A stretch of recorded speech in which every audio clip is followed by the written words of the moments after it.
Sa pinakabagong episode ng Tony Talks, noong September 22 ibinahagi ni Chloe San Jose ang isang nakakatuwang kwento tungkol sa relasyon nila ng kilalang gymnast at two-time Olympic gold medalist na si Carlos Yulo.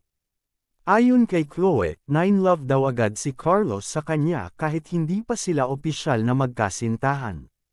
Nagsimula raw ito noong sila ay nasa talking stage pa lamang, at inamin ni Chloe na matapos lamang ang 10 araw ng palitan ng text messages, "I love you," na agad si Carlos.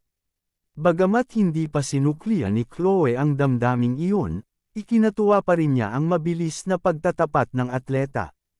Nang tanungin ni Tony Gonzaga kung kailan nila naramdaman na may espesyal na koneksyon na sa pagitan nila, tinuro agad ni Chloe si Carlos at ibinahaging siya ang unang nagpahayag ng kanyang nararamdaman.